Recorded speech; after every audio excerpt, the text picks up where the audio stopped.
Welcome to episode number 348 of the Marine Layer podcast. It's a mailbag episode, so we'll open it up and answer your guys' best listener questions. We also have a special announcement for a really fun event coming up for us. You'll want to stay tuned.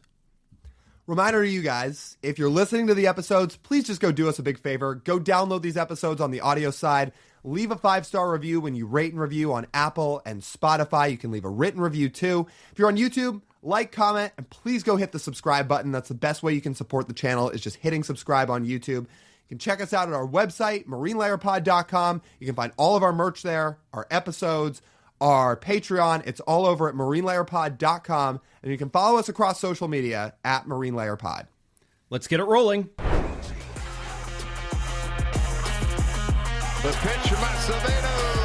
A drive deep to right field. Down the line. The Mariners win this game 2-1. The dream lives. They're going to the playoffs. 1-1 from Gant. There you go. Left field. We got a tie ball game. Julio. Oh, baby, what a moment. Tie ball game at 7-7. And we welcome you to this episode of the Marine Layer podcast, part of the Just Baseball Podcast Network, recording here on Thursday evening, January 8th.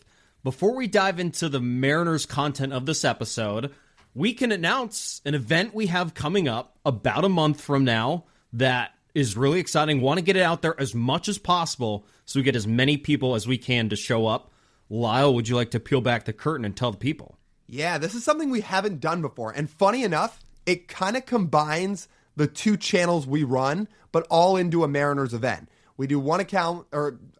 We do one brand in what we do right here that is all Mariners. We run one baseball brand that is a ton of baseball trivia. So we're combining it all.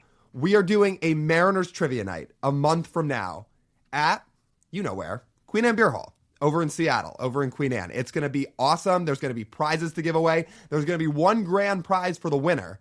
But about a month from now, February 11th, if you want to mark the date, is going to be Mariners trivia night over at Queen Anne Beerhall. We'll be hosting it. We're working on getting some special guests. We've definitely got prizes to give away. It is going to be a blast. Prizes, food, drink, time TBD. There's still some details we're working out. We still need to work out the exact structure of what we want to do. But if you want to test yourself on some Mariners knowledge, you want to have some good time, you want to have some drinks, some food, some good time with friends as we're ramping up for spring training and opening day at that point, it's going to be a fun night. So we're going to be blasting this out there. We want as many people as possible to come by Queen Anne Beerhall on that night, Wednesday, February 11th. So this is the first time you're hearing about it, probably not the last, and we hope to see you guys all there. It's going to be a lot of fun. And it's a perfect time period, too, because it's not going to interfere with anything else. The Four Nations hockey tournament is not going on. NFL playoffs will be over. It is a perfect time period for something like this, especially once that calendar turns after the Super Bowl to say, oh, it's baseball time. It's baseball season. It's go time. Pitchers and catchers are about to report. And this is when we all start gearing up for the Mariners. And what better way to start than with a big trivia night? And again, there are still details we're working on with it, but we are working to make this thing a whole big thing, trying to get some cool guests, definitely prizes to give away. And we will get you, obviously, when we have a set time, we will get you the set time. But this thing's going to be really fun. And like TJ said, we're going to talk about it a bunch more through the next few weeks. And we can't wait to see this thing in action. Now, this might actually be a positive for it. But you said there would be no interruptions. There's actually only one possible thing that could interrupt it. Right. That would be a potential Seahawks parade if they win it all. Because usually a parade would be roughly on that Wednesday after a Sunday Super Bowl. Yeah, that's when it was last time. But all the more reason people are already out in the city to come on Exactly. out at the end of the day to do Mariners trivia. Exactly. I couldn't think of a better way to celebrate a Seahawks Super Bowl win than coming by the hall and doing some Mariners trivia and winning some cool prizes. Because that will officially close the book on football season and enter us into baseball season. Be amazing. So that's we your can't sign. wait. Come on out. Yeah, we can't wait, you guys. And like TJ said, on our social media, on the podcast, you'll be hearing about this a bunch more over the next few weeks. Before we actually dive into the mailbag, the only Mariners news of the day is that this was the arbitration deadline today. So the Mariners closed with almost everybody. They agreed to salary numbers for almost all their arbitration eligible guys, except for Bryce Miller. If you want to throw Jackson Kowar into that too, they haven't come to an agreement with him, but the big name is obviously Bryce Miller here. Randy Arozarena got a little bit less than what was projected. He got $15 million. Logan Gilbert got a little over $10 million, and George Kirby got a little bit over $6 million. So that all lines up about right. Kirby's an arbitration year behind Gilbert, so he's not getting as much as Gilbert yet. But this is just a thing across baseball. I really hate when things actually have to get to arbitration and have to get into a court in front of a judge, because now what happens is, not just for the Mariners with Bryce Miller, but across the game, you are essentially forced to talk badly about your own player in front of his face. And it's that stuff I really hate, because that is a player hearing right there in person what they don't value about you. I don't think it's that big a deal. I really don't. No? Because how much are they... Bryce is in his first year of arbitration. How much are they really quabbling over? Yeah, well, I guess he's a Super 2, technically, right? That's why he's in arbitration. So that's why this is his first year of arbitration. The top-level starting pitchers in their first year of arbitration make... What did Logan make in his first year? 4? Right. So maybe it's only a couple $100,000 that they're apart on. I don't think this would be something you really worry about. If it keeps happening and the Mariners keep doing this to Bryce Miller, okay, maybe. I don't think for a first-time arbitration eligible, even with every other player signing their contracts, I wouldn't think too much of it. There's a much bigger arbitration story in baseball that came out that I think makes Bryce Miller's look very small and probably doesn't impact how Bryce Miller feels about the org. Here's what could happen out of this. They could come to an agreement on an extension instead. That could still happen. That'd be great. We've talked to Divish about this, and Divish has said on this podcast that he thinks of the 5 starters, especially the 4 homegrown starters, he thinks the most likely one that would sign an extension is Bryce. So maybe this gives them a little extra time to just think about an extension, which would be great. And hopefully that is what happens. But I just really hope they find a way to avoid having to say that many bad things in front of a judge about Bryce Miller. That's what I want to avoid. Because do you remember when this happened with Dellin Betances a few years ago when they were apart on arbitration? I want to say this was in 2017 or 2018. And they had to get in front of an arbitration hearing and present both sides, with the Yankees presenting, hey, here's why we think Dellin Betances is not valuable. Dellin Betances came out with a quote a couple days after, and he said, well, this made free agency a whole lot easier. And mind you, this is back when Dellin Betances was one of the 5 best relievers in baseball. Now, in time, he kind of fizzled out, but it's stuff like that sticks in my head with arbitration cases. Every player's built different. Yeah. Some people, maybe all the Mariners want to do is say, look, Bryce Miller was hurt last year. We can't pay for someone being hurt. That could be. Could Bryce really take that personally? I don't think so. Yeah, and hopefully that's all it is. Hopefully. And like you said, hopefully it's just kind of water under the bridge eventually. Maybe it leads to an extension. That would be great. You know what? I should probably qualify, by the way, or just explain what Super 2 is for people listening. So Super 2 is when you accrue enough days of service time within the first 3 technically years of your career where you qualify for an extra year of arbitration. AKA, if you remember, Bryce Miller came up in 2023 in late April. It was late April, early May, because he had to come up for Robbie Ray getting injured. And as a result of that, he didn't come up in enough amount of time to gain an extra year closer to free agency, because he was called up after the service time deadline in 2023, where he didn't get up where a year of service time's knocked off his clock. But what he did do is he got up in enough time where he accrued enough days in the big leagues over the first 3 years of his career to qualify as a Super 2, where again, technically you're only through 2 years of your service time. You're still 4 years away from free agency, but you had enough days of big league service time in your rookie year where you qualify for 1 extra year of arbitration. So instead of the normal 3 years of arbitration that most guys get, Bryce Miller gets 4 because of the service time. You make more money. Right. It's good for the pocketbook.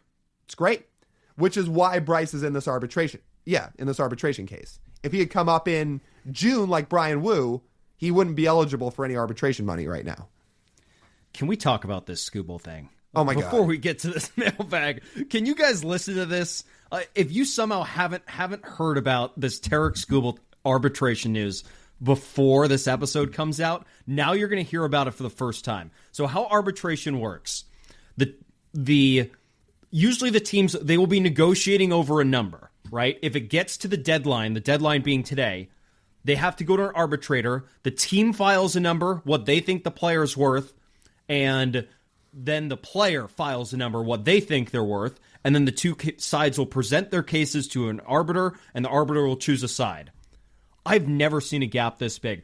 Tarek Skubal went to the arbiter and filed at $32 million, which is an insane amount for a pitcher in arbitration. The Tigers filed at $19 million. But what's crazy, that might sound like the Tigers are absolutely lowballing him and it's like an insultingly low number.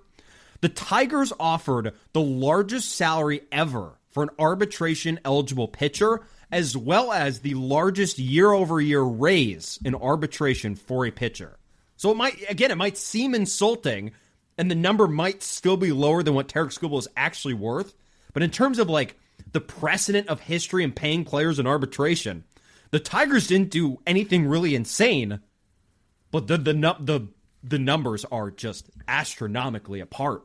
But I don't think Tarek Skubal's crazy for filing that amount of money in free agency. He's not. It just might not be realistic to get in a court of arbitration. Maybe, but Ohtani got 30 in his final year of arbitration, and I know he's a unicorn. But TJ, you got to listen to this. Listen to the amount of back-to-back Cy Young winners in the history of baseball. Listen to these names. Roger Clemens, he did it twice. Randy Johnson, when he won 4 in a row. Sandy Koufax, Jim Palmer, Pedro Martinez, Greg Maddux, Tim Lincecum, Clayton Kershaw, Max Scherzer, Jacob deGrom, Tarek Skubal. This is upper echelon arms that have done this. He has absolutely earned this. Arbitration's not always fair, though. Unfortunately.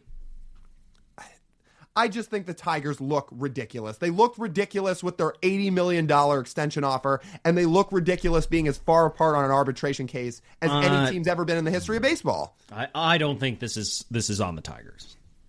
I kind of do. Again, they offered him more money than any pitcher ever in arbitration. Even though it can, both things can be true, that the number is low and he's worth way more than that, and the Tigers aren't necessarily wrong. It could be true. So you think this is Scott Boras doing everything possible to make the Tigers look bad? I think this is Scott Boras tomfoolery. This absolutely is. He's trying to make in the baseball Tigers history, look no bad. pitcher's even made $20 million in arbitration. Well, Shohei. Well, he hits, so yeah. Right. And he's a unicorn. If Tarek Skubal hit, he'd probably make $32 million. It was really good at it. It is funny to look at, though. You can't put it past Scott Boras to do something like that, obviously. No. That's roughly the AAV number or higher that Tarek Skubal is going to get on the open market next year. But you can get that market when you're a free agent negotiating with every team or every team that's interested in you. Tarek Skubal only can negotiate against the Tigers in this case. So the leverage of getting that number up is you don't have as much. You might be lowballing what Tarek Skubal gets AAV-wise in free agency. If he signs an 8-year contract, it will probably be $32 to $35 million. Zach Wheeler got $42 million a year because he signed a 3-year contract. A lot's going to depend on how Tarek Skubal pitches this year. I assume very well again, but I don't know. That's an interesting case in free agency. I understand he'll be about 30, but I still wonder if him and Scott Boras are going to argue for $40 million a year. It depends how long the deal is. No team's going to give him at $40 million a year.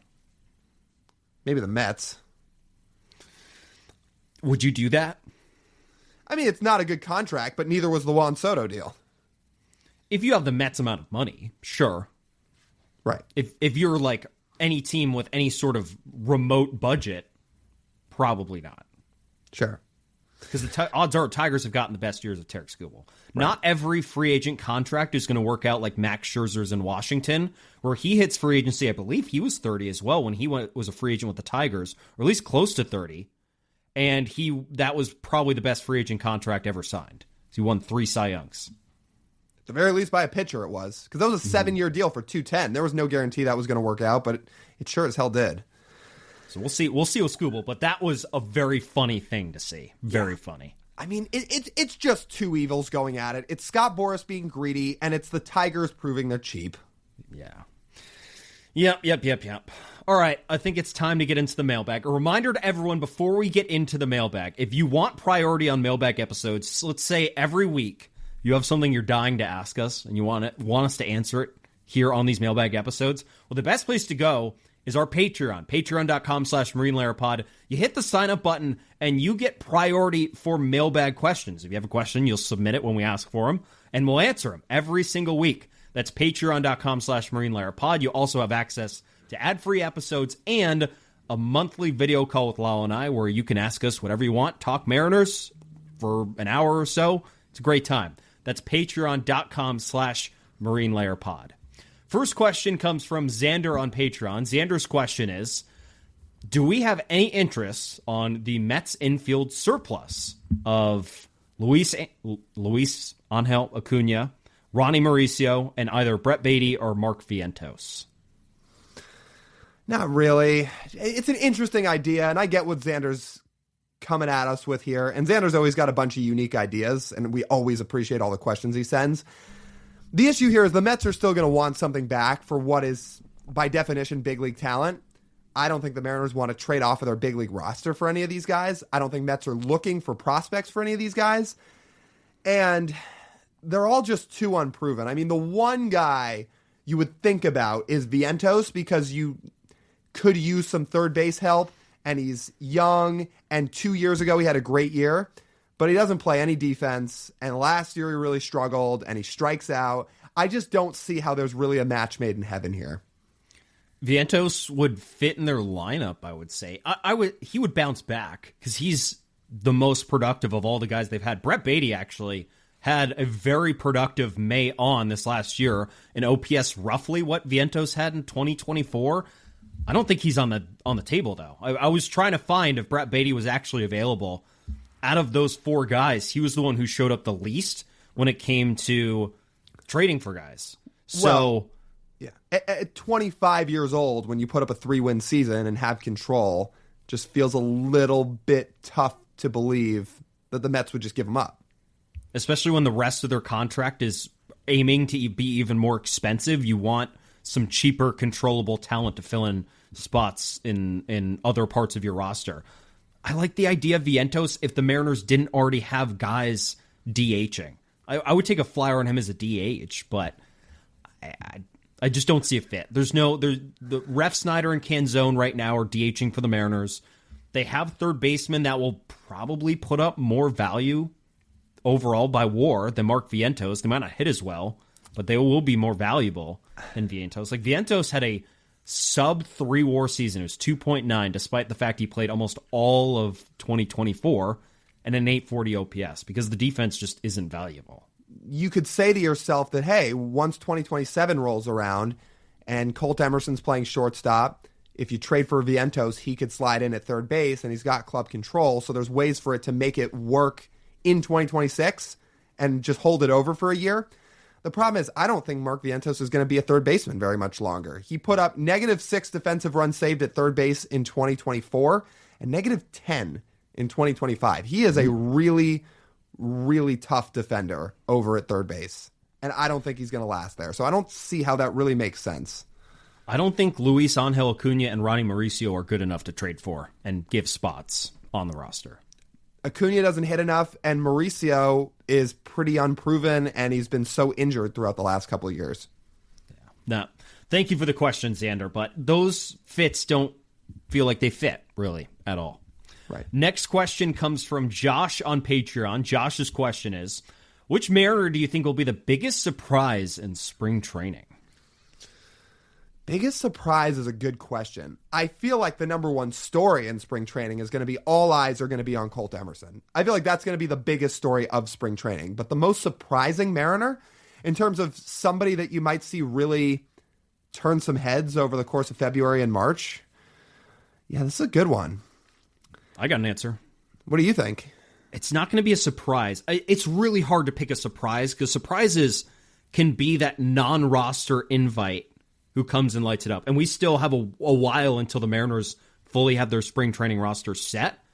But if we're talking about turning heads, and the name is not Colt Emerson because that's the easy pick, I'd go with Cole Young.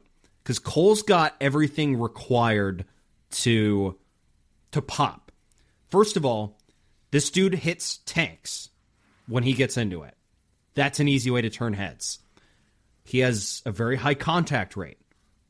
He can roll out we don't use batting average that much, but roll out a 300 average and an 800 OPS during spring training. People are like, oh, is that a starting second baseman every day that we've seen over a spring training? That's promising. He'll actually be healthy this year, which will be a big plus for him. And like, there's just the reason it works with hitters is because hitters, while they're ramping up like pitchers have a lot more to tweak in spring training than hitters do. Hitters can just go out there and swing. Pitchers need to be careful about velocity, about how many pitches they throw. Hitters don't really need to worry about that as much. So there's going to be a lot more runway and a lot more opportunity for Cole Young to sort of seize that spotlight.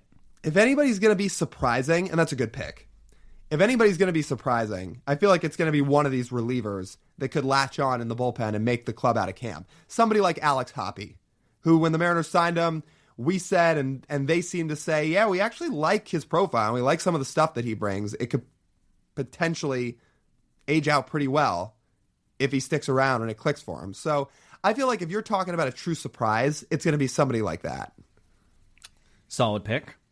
Next question comes from Pucci Delgado on Patreon. The question is, what is your clearest early season indicator, either positive or negative, that will tell us whether or not this Mariners team is going to succeed at a high level or fall short? I feel like it's so tough to judge teams in April because, I mean, last year we had all these questions about the team in April. And then by August we said, oh yeah, they're in a pretty good spot to win. I would say as long as they are not in the cellar of the AL West at the end of April, they're in an okay spot. Because you and I say this, a lot of people around baseball say this. You cannot win a division in April, but you can lose a division in April. So as long as they're holding serve and treading water through April, I feel like that is enough of an indicator that, okay, through the first month, they have not shown signs of just falling off and being a 74-win team. You're saying wins and losses. How about something specific? What if Julio breaks out in April? That'd be a pretty good sign. That'd be a great sign. Okay. So that will be a sign, okay, this could be a different season. That, and I would say if the rotation makes it through April healthy. How about that? Because in April last year, Kirby was already hurt. It wasn't that long after that Bryce was dealing with injuries. Logan got banged up later on. Logan Evans made his debut in late April. So Logan was injured in April. If this rotation's fully healthy through April, that's probably a good sign. Because even if not all the starts are perfect, you need those 5 to be healthy. That's what I went with, too. I stretched it out a little bit. I said if the starters make it to June and they're firing on all cylinders, I feel pretty good about where the Mariners are at for a successful season. Now, I will turn it around opposite and say they could potentially fall short if the rotation is in bad shape by June.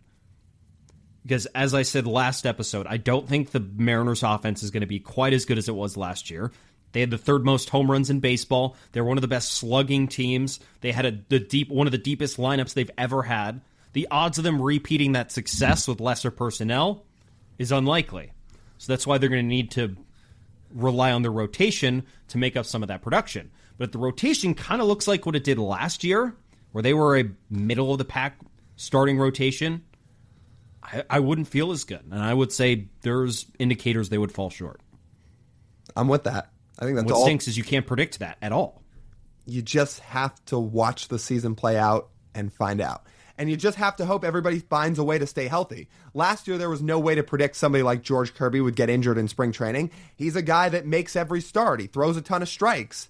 But then, one little tweak goes the wrong way during a bullpen or something in spring training or an outing in spring training, and that can derail a few weeks of your season.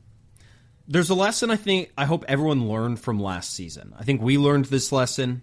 I think fans learned this lesson. This is not to excuse anyone for decisions made or processes in the offseason versus the trade deadline. I'm sure you know what I'm talking about. Mm-hmm. The team you have on opening day in April is not the team you're going to have at the end of the season. How you get to that team you have at the end of the season and how much better it is than that team you have on opening day probably dictate how well your season's going to go.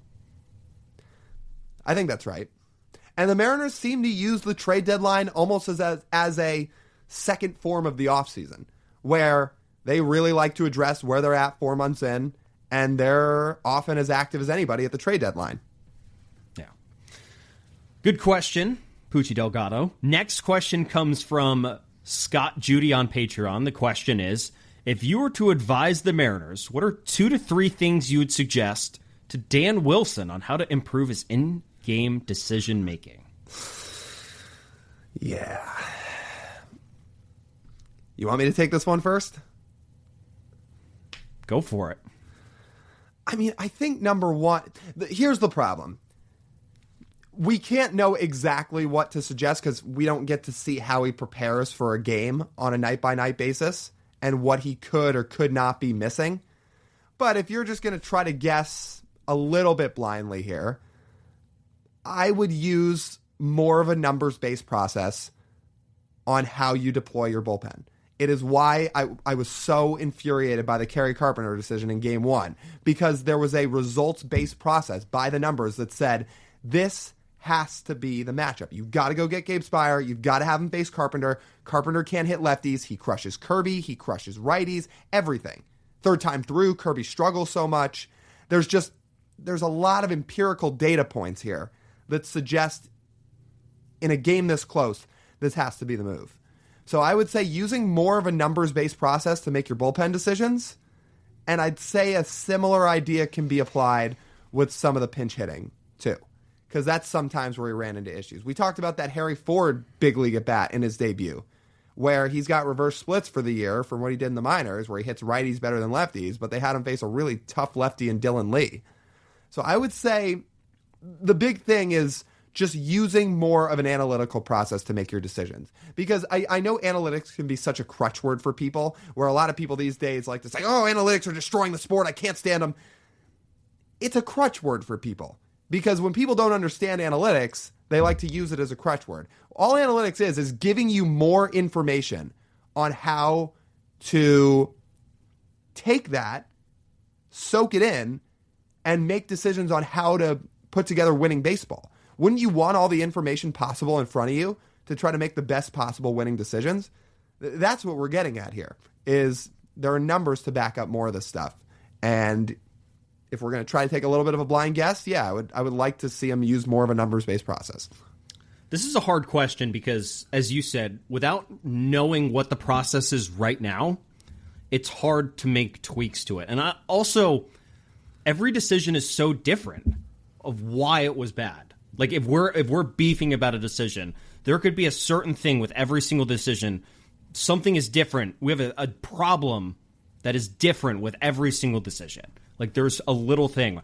I just feel like this is hard to handicap. We could think about rest, opponent, like pocket of the lineup, injury. There's just too many factors to just hand him a couple decisions without actually knowing what the process is right now. But otherwise, I'd probably just agree with Lyle. Like, I hope what's a good way to say this? I think most of what I would say to Dan Wilson now is I hope the 180, 200 games of experience he's gotten now as a major league manager has given him enough time to look at his past decisions and understand in his mind why things went wrong if they were the wrong decision. Right. Just some self-reflection, I think. Right. And being able to change on the go when needed. Agreed. Come find us and say 2K in person if you still want to see the video. What if Dan does that? That'd be unreal. That means he's telling on himself for being a Marine Layer Pod listener. Great. Welcome to the show, Dan. Yes, correct. It'd be great. Maybe he'd get joy out of watching you do that. He'd be like, oh, actually, that's kind of funny. I mean, again, the reaction is such an unbelievable meltdown that he honestly might just laugh. Yeah. I mean, it's a little, not even a little, it's kind of Frank the Tank-esque. I guarantee you people like Carlos Mendoza and some of the players in that Mets clubhouse laugh at Frank, even when he's trashing on them specifically, because it's hilarious. Yeah. Fair point. Next question comes from Teddy on Patreon. Teddy's question is, on the Mariners, who's most likely to win an MVP or Cy Young in 2026? So you'd think the easy answer here for MVP is Cal. I'm not going to say Cal. The answer is Julio. As a preseason pick, I think Julio is actually always the answer for this. Because as we saw with Cal this year, for as unbelievable as he was, it's just so hard for a catcher to win an MVP. When Julio does what he does defensively at a position of such value in center field, it raises the floor so high that when he's essentially a 4-win defender every year, when he has that year where he is so good offensively, where you combine 4-win defense with a 5 to 6 win offensive year, there's your 9-10 WAR season where he's hoisting an MVP trophy. So my answer here is Julio. And in terms of Cy Young, I'm gonna keep picking Brian Wu. I took this question as which one would be the most likely, either or, not both. Oh, well then, of everything, Julio MVP. Okay. I battled with this one. What do you think? Let me ask you this. Do you think the gap between Julio and Judge is bigger, or Brian Wu and Tarek Skubal? As a pure player on a year-to-year basis, probably Julio and Judge. And that is no knock on Julio in any way, shape, or form. That is merely Aaron Judge may retire the greatest right-handed hitter to ever live. That being said, Judge often misses time. He battles some injuries. He's also about to be 34 or 35. He is starting to age a little bit. And Judge has actually racked up WAR with his defense over the years because he's been really good in right field. Eventually, that's going to start to taper off. Where Julio plays such great defense in center field that he could make up some ground in that way on Judge in just one specific year. I'm not talking about over a 5-year stretch, just in 1 year. Where Tarek Skubal's still in his prime. And it's so hard to rack up the strikeouts that he racks up and just the pure stuff that he has. That's why I'm leaning more Julio.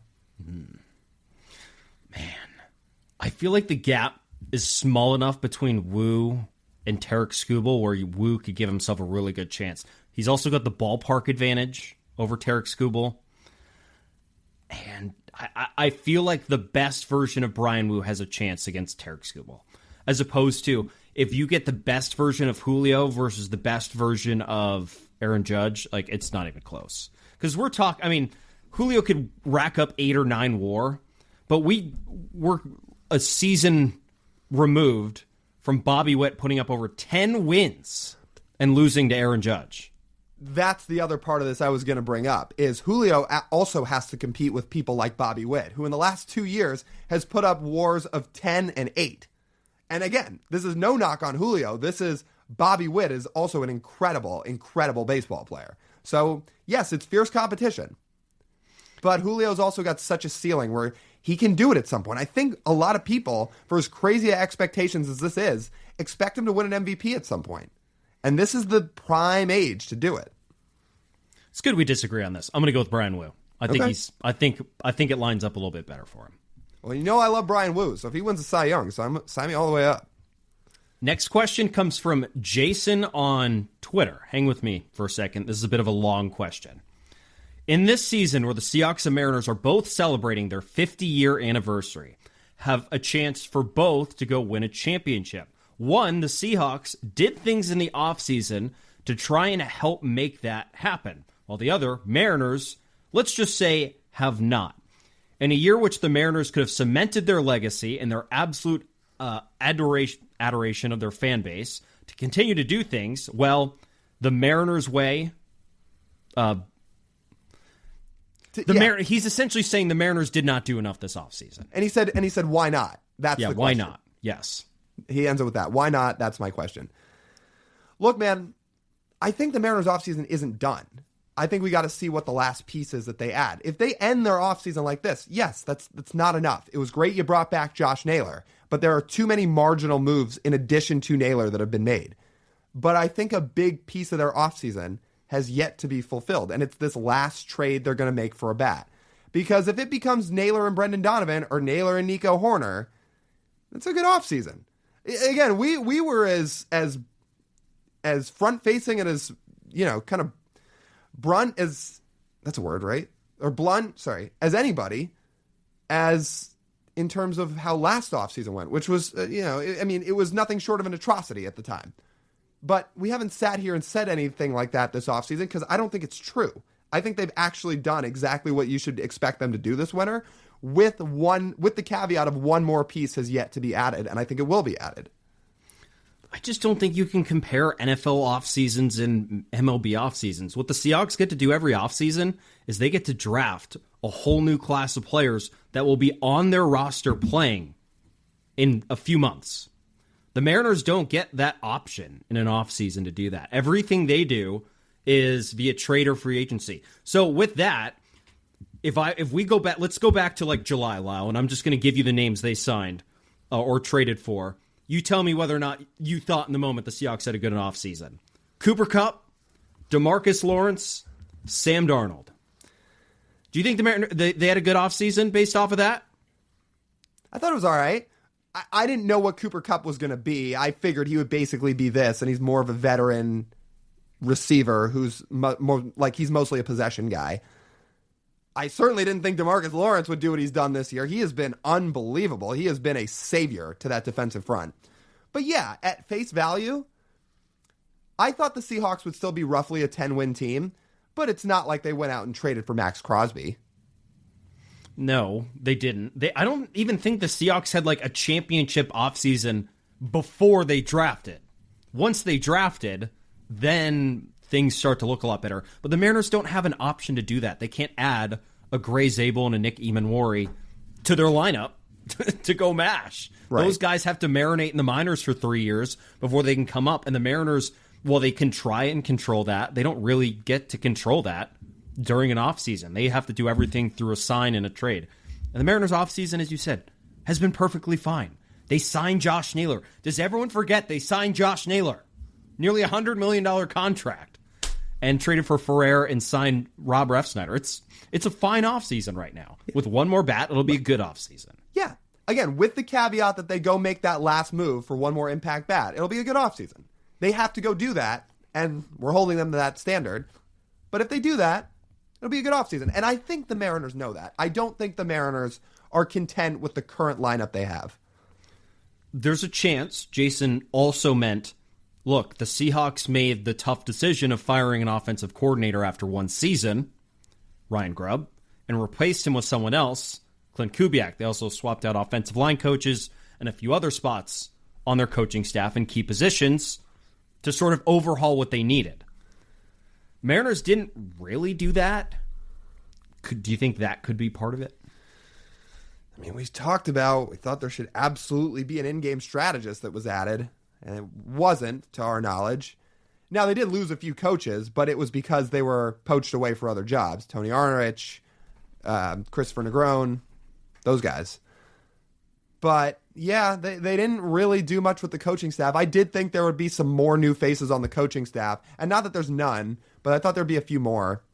And there's not. So that'll be something to watch as the season goes on, sure.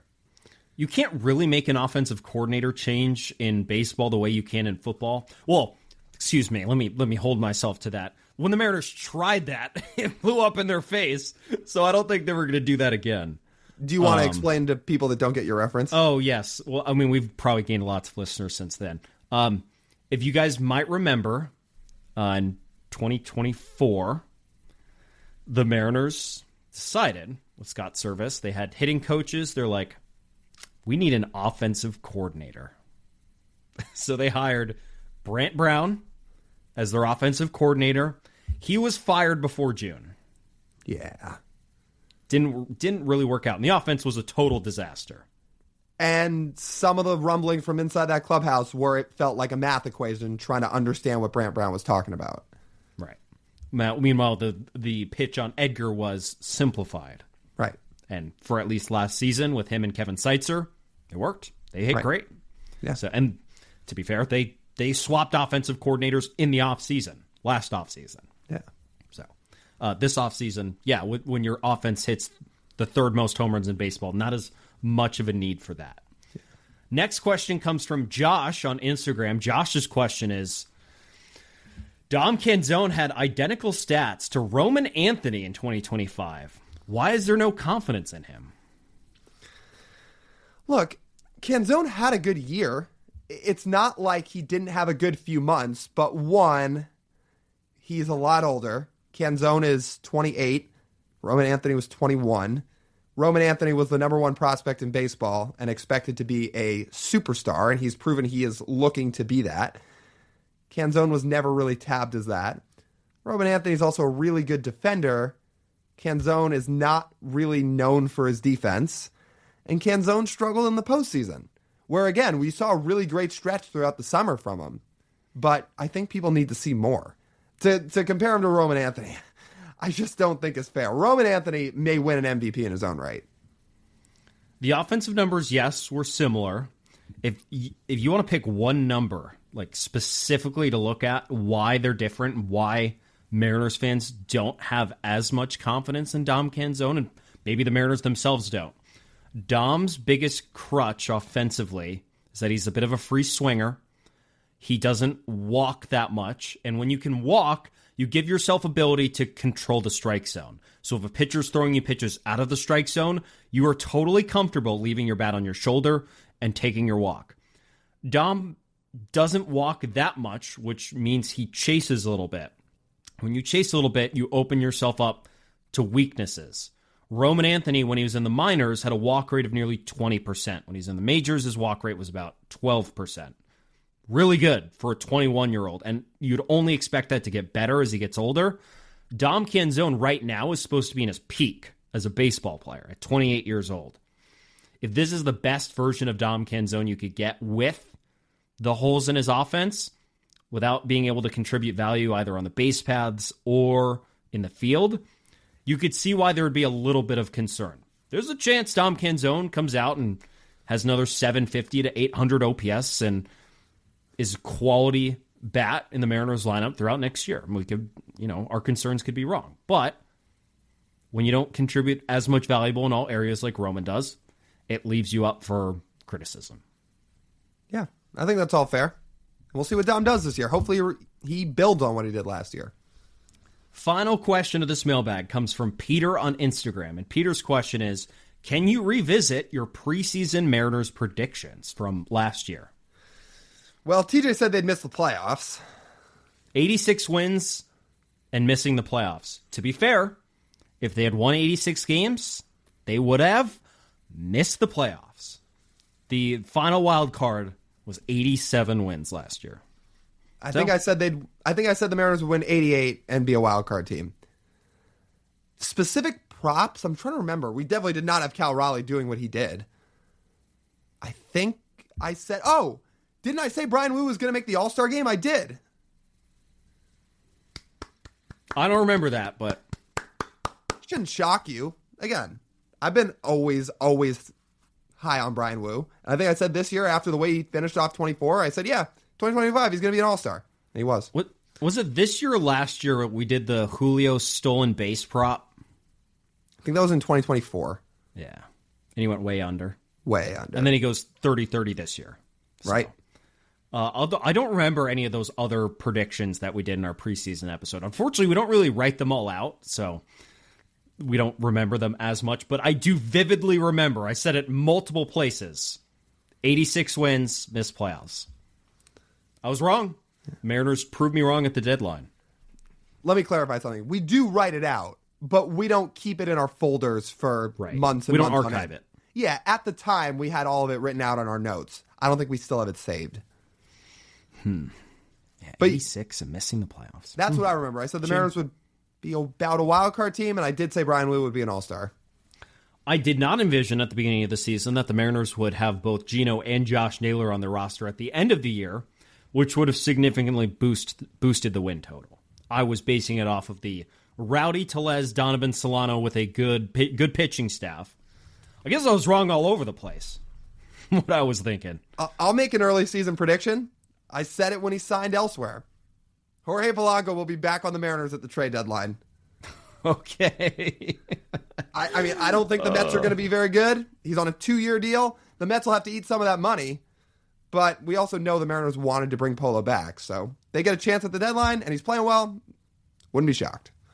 That's so funny. I legitimately believe that if the Mets are bad, he will end up back here. Well, let's hope so. Yeah. You're really popular in the state of New York, or this podcast specifically, really popular within the state of New York because of the MVP race and now this. I know. Yeah, we had some Yankees and Mets fans mad over our MVP stuff with Cal, and then saying after they signed Polo, yeah, he's just going to be a Mariner again in 6 months. He's doing his Damon Williams. Yeah, except that one won't be his own choice. That's true. It'll be the Mariners and Mets choice. Yeah. Damon Williams, that whole story is a disaster. Well, at least he's back. Great. I'm sure his teammates are thrilled about it. That was a good mailbag. Yeah.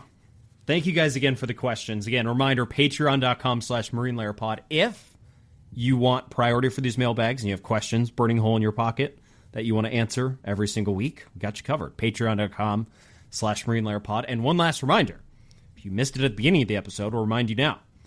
We have on the books Marine Layer Podcast Trivia Night at Queen Anne Beerhall, February 11th. Come hang out, have a good time, have some food, have some drinks, and win some cool prizes.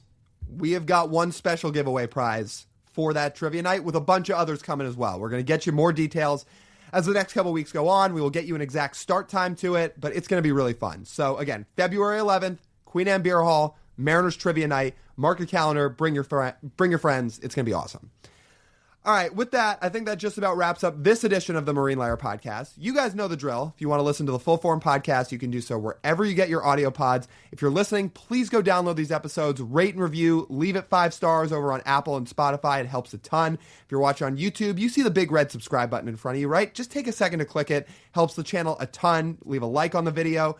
Drop a comment. Let us know what you think about all the Mariners arbitration stuff. Let us know if you're going to trivia night a month in advance. Let us know when you book it on your calendar. We'd love to hear. So go do all that over on YouTube. You can check everything out over at our website, marinelayerpod.com. Go get your merch. TJ's wearing it right now. It's awesome. You can also go sign up for our Patreon. That's all over at our website, marinelayerpod.com. And you can find us across social media at marinelayerpod. That's TJ. I'm Lyle. As always, we thank you guys for tuning in. We'll talk to you soon.